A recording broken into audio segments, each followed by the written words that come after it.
Gimana kabarnya hari ini? Baik, luar biasa. Kurang semangat sekali lagi. Gimana kabarnya hari ini? Baik, luar biasa.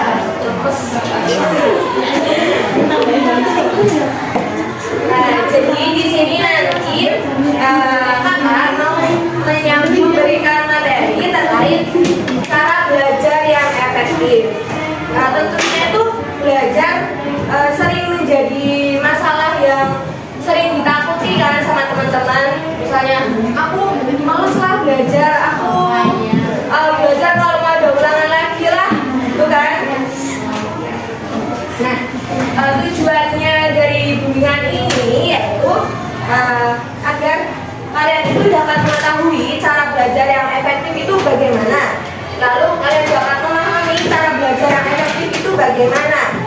Nah, setelah itu kalian diharapkan nantinya itu bisa menguasai cara-cara belajar yang efektif sehingga nantinya kalian dapat menerapkannya dalam kegiatan belajar sehari-hari.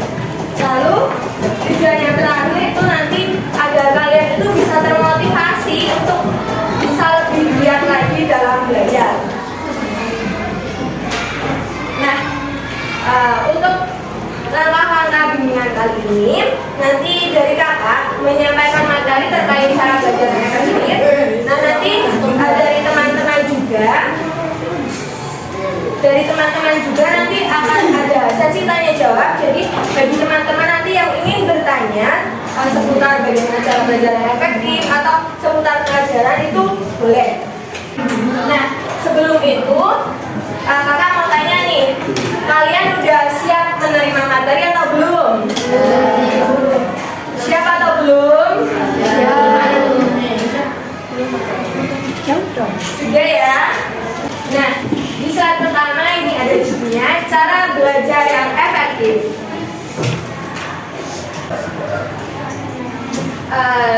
Dari teman-teman sendiri udah tahu belum sih apa itu belajar efektif? Belum? Atau ada yang udah tahu? Bisa angkat tangan nanti menjawab ya. Udah tahu belum apa itu cara belajar efektif?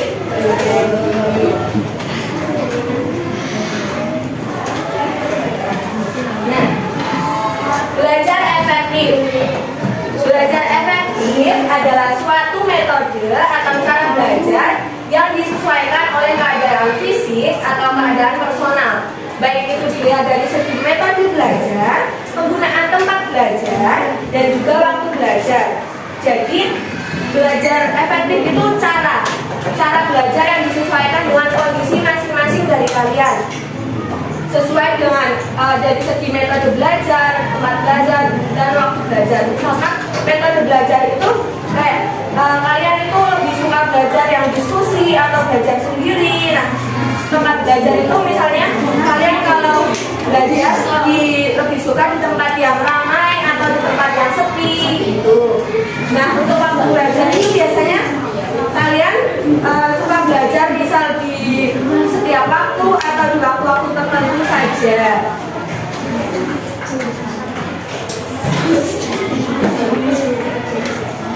Nah, tujuan belajar efektif itu apa sih? Di sini ada 5 tujuan belajar efektif. Yang pertama, agar mendapatkan kepandaian atau ilmu secara efektif. Jadi tujuan belajar efektif itu nanti biar kalian dapat ilmunya itu secara efektif gitu loh, masuknya ke dalam otak itu. Lalu yang kedua, untuk mendorong dan mendukung pelajar untuk memahami sebuah materi. Jadi belajar efektif itu untuk mendorong pelajar dan memahami sebuah materi. Jadi misalkan gimana sih kalau kalian itu mau belajar suatu materi biar materinya itu cepat jelas begitu. Jadi itu suatu cara belajar yang efektif. Yang ketiga, untuk menambah kapasitas belajar yang lebih banyak dalam waktu minimal.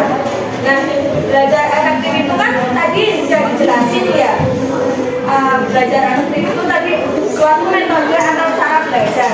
Jadi dengan belajar efektif itu kalian bisa tahu gimana sih cara belajar yang lebih mudah dengan waktu yang efektif. Waktunya itu minimal tapi belajarnya maksimal. Ya nanti bakal dijelasin gimana caranya belajar yang efektif.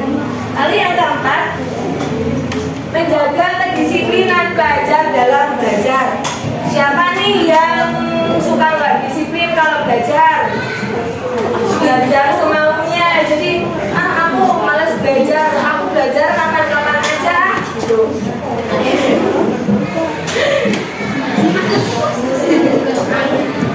Lalu yang kelima, agar mencapai hasil belajar yang berkualitas.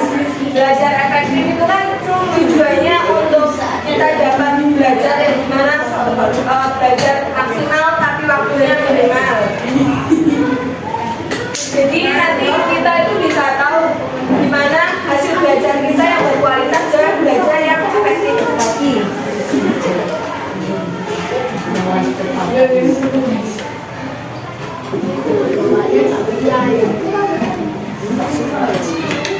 Cara belajar yang efektif itu bagaimana? Ada yang sudah tahu? Ya, ada yang sudah tahu belum nih? Yang lainnya, cara belajar yang efektif itu bagaimana? Sudah tahu belum? Belum. Oke. Nah,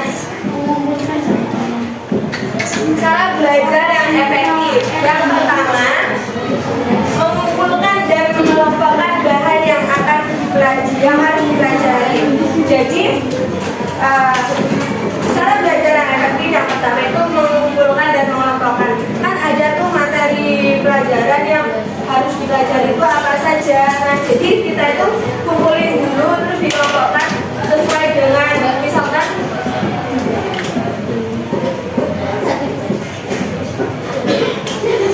kemudahannya dari segi kemudahan dalam belajar. Jadi dikelompokkan berdasarkan materi, misalkan dari yang lebih mudah. Kalian itu merasa materi yang lebih mudah itu yang bagian apa? Nanti dikelompokkan dari yang lebih mudah ke yang lebih sulit. Jadi belajarnya itu lebih mudah gitu loh. Nanti mencerna materinya.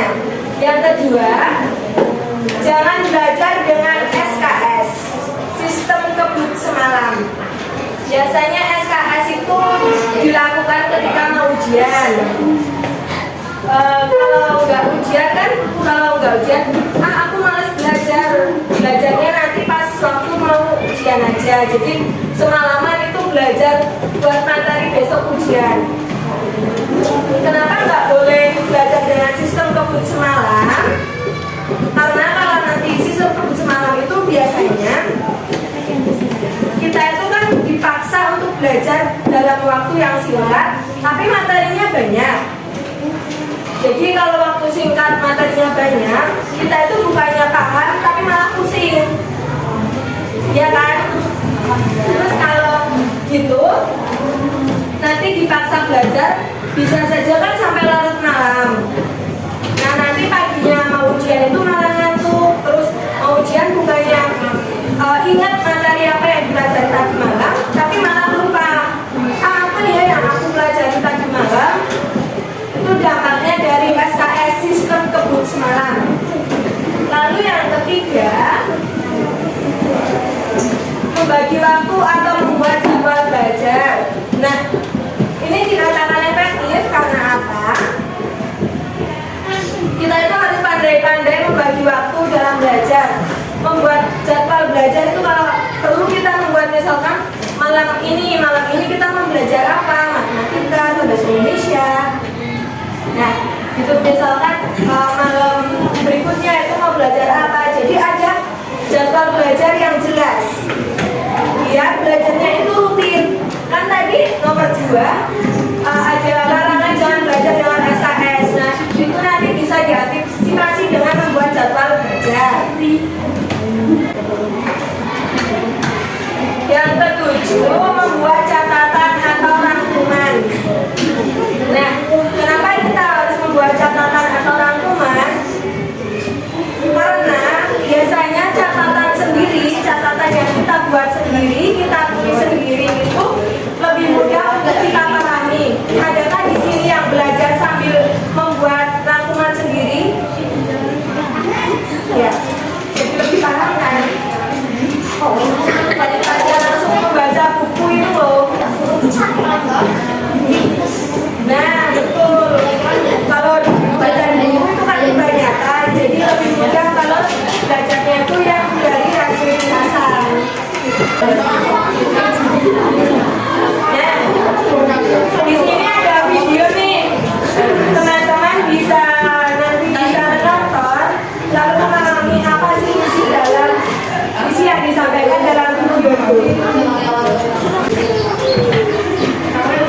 Hari ini kita akan belajar matematika.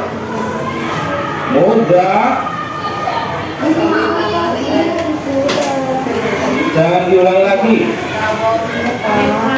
Jangan lupa ya, hari Rabu ulangan matematika.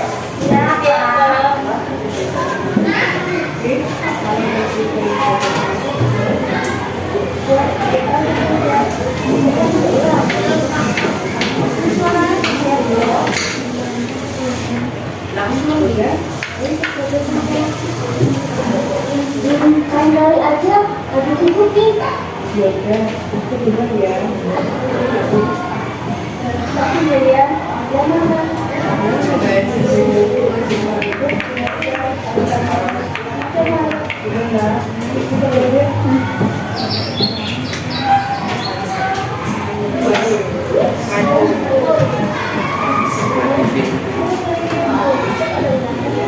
Iya, Bu. Ini mana ya? Nah,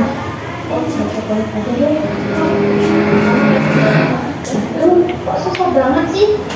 Terus ini gimana? Saya sendiri. Ya, nggak bisa apa ya? Enggak. Tadi kan udah nonton video nih tentang Moza. Ada yang mau bercerita nggak? Videonya itu tadi menceritakan tentang apa dan bagaimana? Ya Moza kenapa? Suka tidur di kelas, lalu tidak disiplin dalam belajar. Ada lagi?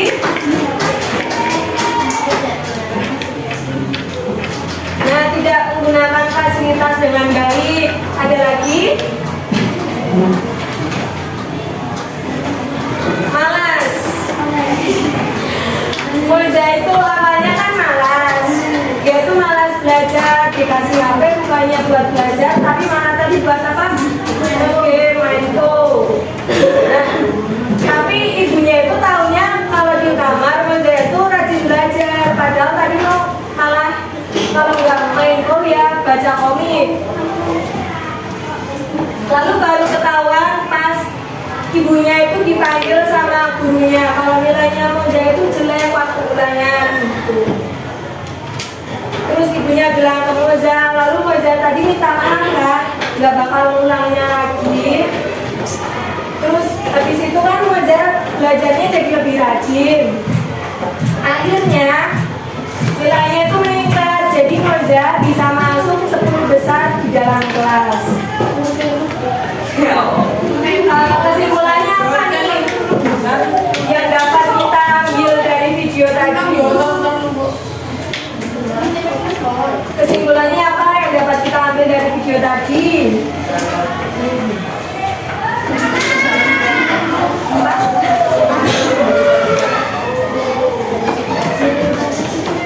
Ya betul, harus lebih disiplin dalam belajar.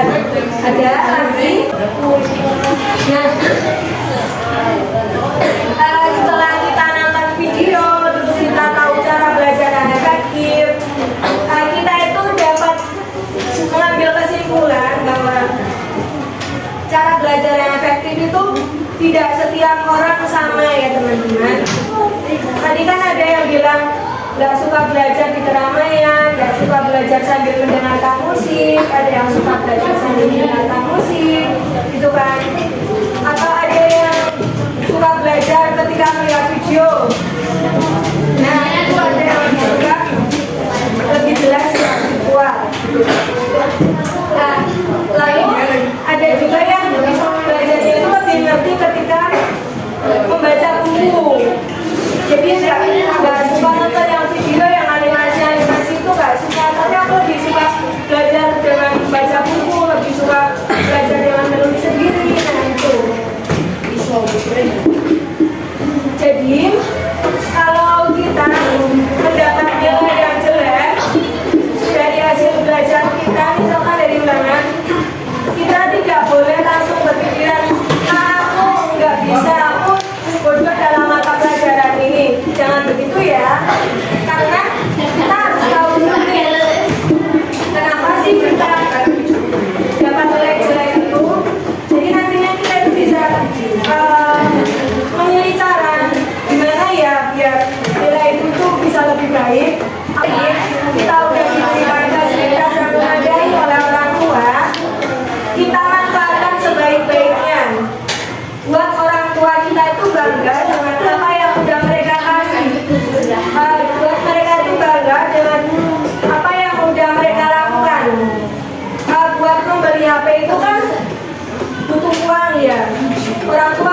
bekerja.